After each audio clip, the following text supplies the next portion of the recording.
നെന്മാറ പാലപ്പറമ്പ് മാട്ടുപാറ മനങ്ങോട് സുബ്രഹ്മണ്യ സ്വാമി ക്ഷേത്രത്തിലെ പ്രതിഷ്ഠാദിന മഹോത്സവം വിവിധ പൂജാതി കർമ്മങ്ങളോടെ ആഘോഷിച്ചു.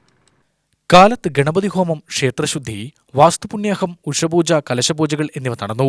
ഗായത്രി മന്ത്രഹോമം, ഉച്ചപൂജ, നിവേദ്യപൂജ, മറ്റു പൂജകൾ എന്നിവയുമുണ്ടായി. ബ്രഹ്മശ്രീ ഹരിവാദ്യാരുടെയും ക്ഷേത്ര മേൽശാന്തി കെ ബാലചന്ദ്രന്റെയും കാർമ്മികത്വത്തിലാണ് ചടങ്ങുകൾ നടന്നത്.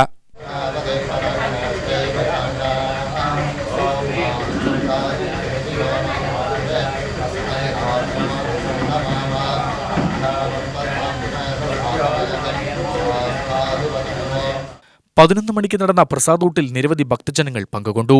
വൈകിട്ട് ദീപാരാധന, മേളം തുടങ്ങിയവ ഉണ്ടായി. ആഘോഷ കമ്മിറ്റി ഭാരവാഹികൾ, സമുദായ കമ്മിറ്റി ഭാരവാഹികൾ, ക്ഷേത്ര കമ്മിറ്റി ഭാരവാഹികൾ എന്നിവർ നേതൃത്വം നൽകി.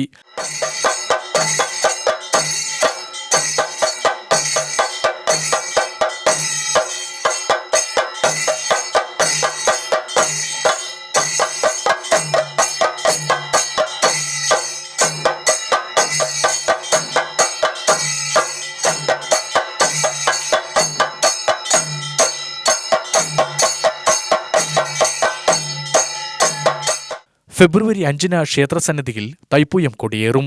11-നാണ് വിവിധ പരിപാടികളോടെയുള്ള തൈപ്പൂയ മഹോത്സവം.